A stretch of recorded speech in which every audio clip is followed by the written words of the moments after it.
అందరికీ నమస్తే. దయా హ్యాపీ హోమ్కి స్వాగతం. బాగున్నారండి అందరూ? నేను చాలా బాగున్నాను. మరి ఈరోజు మనం మంచి స్నాక్ ఐటెం చేసుకుందామండి. మంచి మిర్చి బజ్జీ చేసుకుందాం. చాలా టేస్ట్ ఉంటుందండి. దానికి కావాల్సిన ఇంగ్రీడియంట్స్ ఏంటో చూసేద్దాం. ఓకేనండి. పిండి ఎలా కలుపుకోవాలో చూసేద్దాం. మిర్చి కడిగి పెట్టుకున్నాను. ఓకేనా. ఇప్పుడు మనం వీటిలో ఉన్న గింజలన్నీ తీసేసుకుందామండి. తీసేసుకొని మనం పిండి కలుపుకుందాం. పిండికి మిర్చి బజ్జీకి ఏమేం కావాలో మనం చూపిస్తా అండి. చూసేద్దాం. పిండి అండి, పిండి 1/2 కేజీ పిండి నేను జల్లించి పెట్టుకున్నాను. ఓకేనా. దాంట్లో కావాల్సినవి చూపిస్తా అండి. ఇప్పుడు కారం, ఉప్పు, ధనియాల పొడి, పసుపు, వంట సోడా చిటికెడండి, 2 టేబుల్ స్పూన్ల బియ్యం పిండి. ఓకేనా. ఇవి మనం వాటికి కావాలండి. ఈ మిశ్రమం అయితే మాత్రం కాయ మధ్యలో పెట్టడానికండి.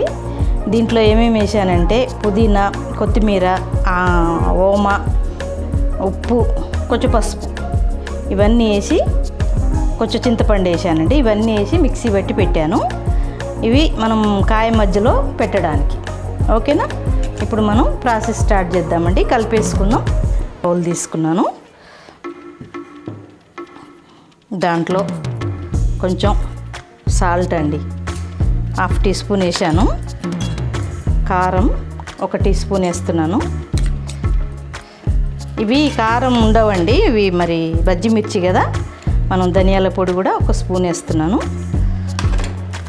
పసుపు కూడా కొంచెం వేస్తున్నాను, 1/2 టీ స్పూన్. ఇప్పుడు మనం 1 చిటికెడు వంట సోడా వేసేసాం. ఓకేనా. ఇప్పుడు ఇది బియ్యం పిండి అండి, 2 టేబుల్ స్పూన్లు మొత్తం వేస్తున్నా.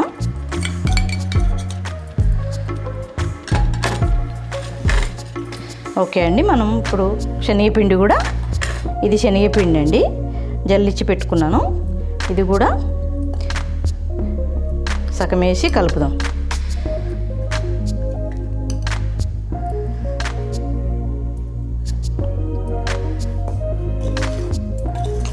ఈ ఉండలు లేకుండా మనం కలిపి పెట్టుకుందామండి. ఇట్లా కలిపి పెట్టుకొని మనం మిర్చి గింజలు తీసేసుకుందాం. చూసారండి, ఇలా మనం పిండి ఇలా ఇంత టైట్గా కలుపుకున్నాం. ఓకేనండి. అన్నీ వేసుకొని ఇలా టైట్గా కలుపుకున్నామండి పిండి. ఇప్పుడు మనం పచ్చిమిరపకాయలు కూడా ఇలా కోసి పెట్టుకున్నామండి. ఇలా మధ్యలోకి కట్ చేసి లోపల గింజలు తీసేసి ఇలా పెట్టుకున్నాం రెడీగా. ఇప్పుడు ఈ మధ్యలో అండి, ఈ రెండింటి మధ్యలో ఇప్పుడు మనం ఈ పట్టుకున్న మిక్సర్ ఉంది కదండి, ఇదంతా మనం మధ్యలో అప్లై చేసి మనం బజ్జీ వేసుకుందామండి. ఇప్పుడు అది ఎట్లాగో నేను చూపిస్తాను. ఓకే. ఆయిల్ పోసుకుందాం మనం. ఫస్ట్ ఆయిల్ పోసుకున్నానండి. ఇప్పుడు మనం ఈ మిరపకాయలలో ఇలా మనం మసాలా పెట్టుకున్నాము, ఇందాక పట్టుకున్నది. అన్ని మిరపకాయలలో ఇలా సెంటర్లో ఇలా పెట్టుకున్నానండి. ఇలా పెట్టుకొని ఇప్పుడు నూనె కాగాక మనం వేసేద్దాం. ఓకేనా. ఇప్పుడు మనం ఈ ఆయిల్ కొంచెం పిండిలో వేసుకుందామండి. వేడి ఆయిల్, చాలా క్రిస్పీగా వస్తాయి. కొంచెం 2 టీ స్పూన్లంతా ఈ పిండిలో వేసి కలుపుకుందాం. చాలా గుల్లగా వస్తాయండి అలా వేసుకుంటే. మనం ఇలా పిండి కలుపుకున్నాం కదా, ఇలా మొత్తం మిక్స్ చేసుకుందాం. ఒక 10 నిమిషాలు పిండి నానితే అండి మంచిగా వస్తాయండి, అందుకే నానబెట్టాను.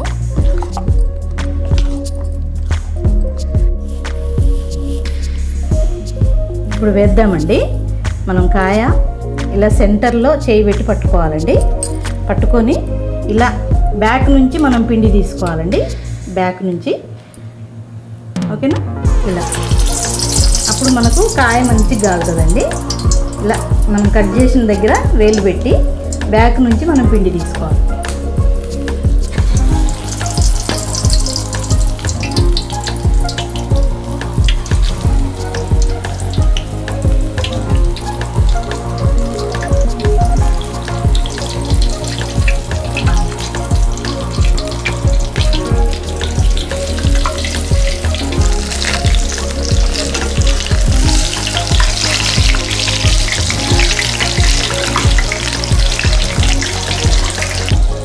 కాలనీయండి, తీసేద్దాం.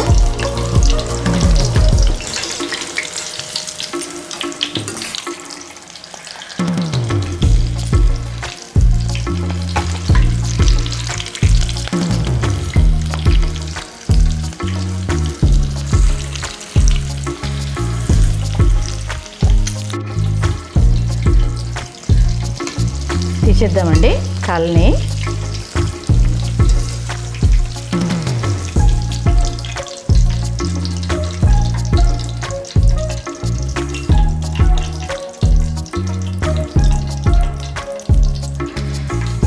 చూసారా, ఇలా మనకి ఇలా కాలలేదు అనిపిస్తాయండి. మళ్ళీ కట్ మిర్చిలాగా మధ్యలో కట్ చేసి మళ్ళీ ఒకసారి వేపుకోవచ్చండి. అలా మనకు లోపల అటు సైడ్ ఇటు సైడ్ కూడా మంచిగా నీట్గా కాలుతాయి. ఇప్పుడు నేను వీడియోకి కాబట్టి కట్ చేయట్లేదండి. కట్ చేసి మనం 2 ముక్కలు మళ్ళీ వేపుకుంటే చాలా ఇంకా మంచిగా లోపల మంచిగా కాలుతుందండి. చూశారు కదా, ఇలా కాల్చుకోవాలండి. చూసారండి మన మిర్చి బజ్జీ. ఇలా వేడివేడిగా సాయంత్రం పూట మిర్చి బజ్జీ వేసుకొని తినండి. మగవాళ్ళకి వేసి పెట్టండి, చాలా టేస్ట్ ఉంటాయండి. ఇలా ఈజీగా చేసుకొని మీరు ఇంట్లో తిని ఎలా ఉందో నాకు చెప్పండి. ఓకేనండి, మరి ఇంకో వంటతో నేను మీ ముందుకు వస్తాను. దయా హ్యాపీ హోమ్కి సబ్స్క్రైబ్ చేసుకోండి. ఓకేనండి, బెల్ సింబల్ కొట్టండి, షేర్ చేయండి, లైక్ చేయండి, చూస్తూ ఉండండి. ఇంకో వంటతో నేను మీ ముందుకు వస్తా అండి. అందరూ హ్యాపీగా ఉండండి, అందులో నా కుటుంబం కూడా ఉండాలండి. ఓకే, మరి ఉంటా అండి.